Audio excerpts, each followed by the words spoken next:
I'd like to start tonight with a reflection. I was very blessed to travel to Israel this past February, which already seems like a lifetime ago, for the Central Conference of American Rabbis convention. The convention typically takes place across the United States at various cities, but once every 7 years or so, they hold it in Israel. Part of the reason is to connect us with the land, part of the reason is to connect us with the people, part of the reason is to connect us with our Israeli colleagues, and part of us is just to remind us that we are all interconnected. And I had many experiences and many stories I could share tonight about that time there, but there's one in particular that has been bouncing around in my mind. During our time there, when we went to go spend time in Tel Aviv, it happened to coincide with the Tel Aviv Marathon. And so there were several of my colleagues who were running rabbis who coordinated a group of us to go participate in the marathon. Now you had three options. You could do the 5K, you could do the 10K, or you could do the whole marathon. And then the idea was we would raise money to support our Reform colleagues living in Israel. Now, admittedly, none of us ran the whole marathon. A bunch of us did the 5K, and then a few insane people, not naming any names, did the 10K. And I will admit, little humble brag here, I had my best time ever in a 10K, which of course is true because it was my first ever 10K. But the thing that really struck me as we were running down the streets of Tel Aviv, other than the fact of why are we running down the streets of Tel Aviv, was that it was lined with Israelis.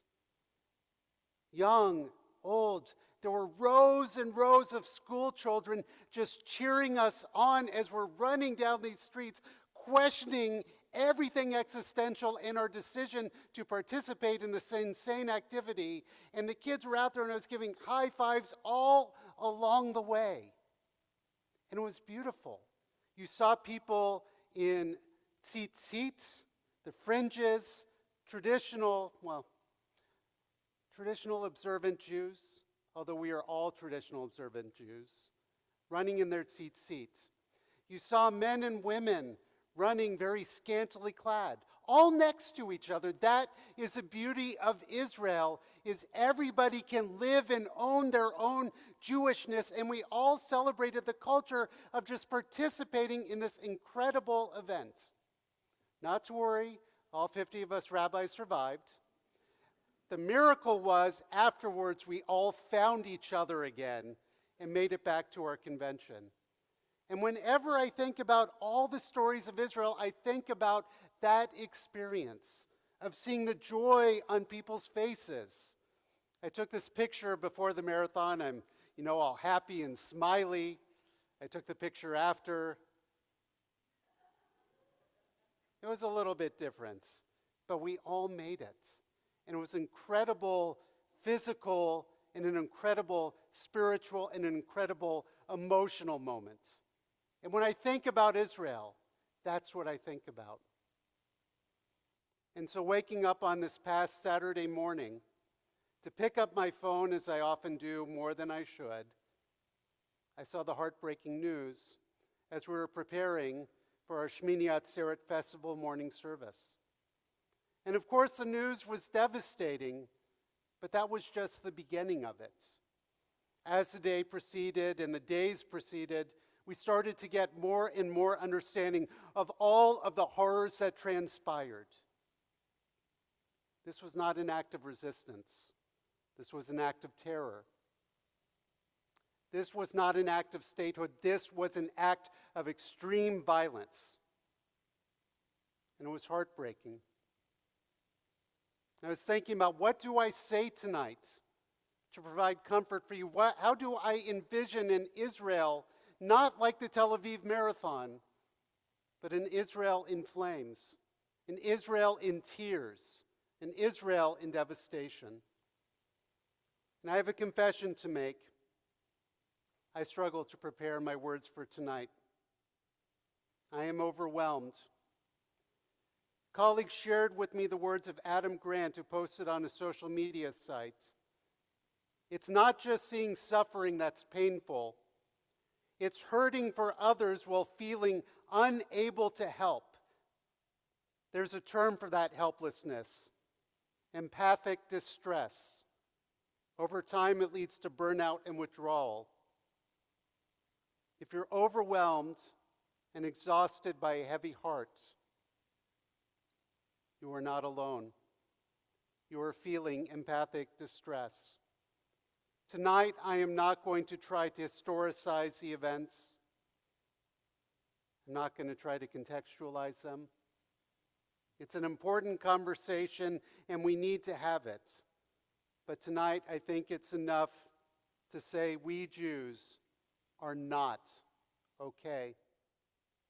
The pictures, the stories, the news, one more upsetting than the next.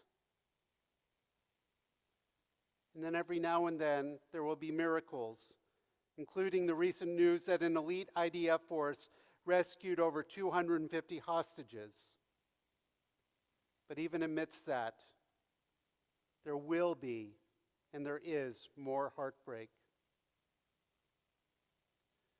As my colleague, Rabbi Jeffrey Middleman, wrote about Bereshit, this week's Torah portion, why does each day end with the phrase Vayi Erev Vayi Voker? There was evening and there was morning. We would expect that it would go, there was morning and there was evening, since our daily rhythm begins when we wake up and ends when we go to sleep. So why is the order reversed?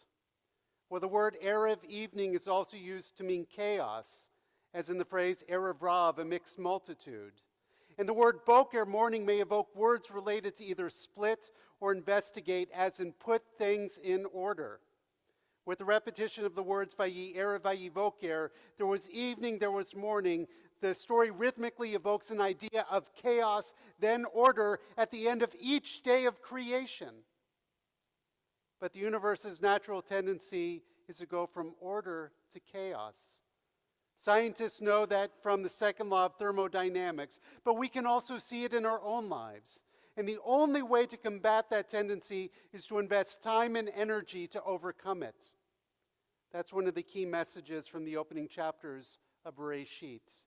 If we do nothing, the world will remain tohu vavohu, wild and waste, nothingness and void. God brings order out of chaos, and if we see ourselves as created in the image of God, that is our job as well. Chaos is what we're seeing right now. As we hear more and more stories of the atrocities of this past Saturday, but amidst the chaos, we also hear about stories of unity, stories of heroism, stories of care. Stories like those of Yair Golan, who for months opposed Benjamin Netanyahu's government and spoke and wrote forcefully for both Palestinian rights and judicial reform, and on Saturday risked his life to save innocent civilians. Stories of Tel Aviv restaurants, a city where religious and secular Israelis disagree vehemently, made kitchens kosher so that Orthodox soldiers could eat in them in preparation. Stories of solidarity across the world with landmarks lit up in blue and white. Sadly, there will be more chaos coming, which is heartbreak for all of us who want to see a more just and peaceful Middle East. Amidst all this heartbreak, even with these stories of affirmation, even at this time where we continue to feel empathic distress, what can we do? Well, at our community gathering this past Monday, and as Rabbi Berzin spoke about, we can gather as in community as we have done this evening. We can support those organizations like our own Jewish Federation of Omaha, which is collecting resources to send to the victims. We can pray for peace. We can dialogue with those with whom we can have important conversations about how to bring a vision of a better world together. But on this Shabbat, most importantly, we need to affirm life. We need to tap in the creative. We need to rejoice and celebrate our Judaism loudly and proudly, even if our hearts are breaking. Celebrating birthdays and anniversaries, celebrating B'nai Mitzvah, celebrating friends from the greater community, celebrating each other, even if our hearts are breaking. And we need to share stories of our beloved Israel, stories like the Tel Aviv Marathon, stories of when you may have visited there, perhaps with one of our own communal trips, stories of the people you encountered, not just the land, not just the politics, but the people, the human beings who reside there, who have hopes, who have dreams. Klal Yisrael Averim Zeh Bazeh, all of Israel is responsible for one another. This teaches us that we are all interconnected.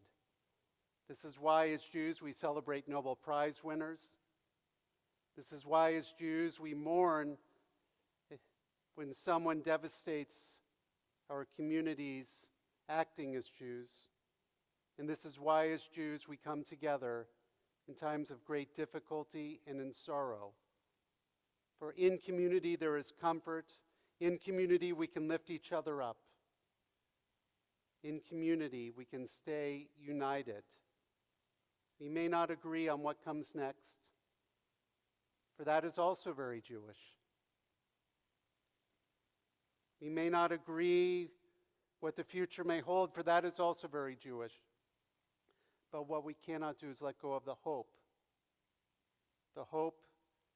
for our homeland as a Jewish people, the hope for a homeland for all who reside there, and all can live under their own vine and fig, and none shall be afraid. But until that day comes, let's not give in to the feelings of empathic distress. And if you need to be lifted up, if you need to be elevated, affirm your heritage and our tradition by finding comfort in one another. And maybe one day, when the violence has receded, the suffering is ended, we can all return to Tel Aviv, run a few kilometers, and then celebrate our heritage by dancing in the streets of Jerusalem. Shabbat Shalom.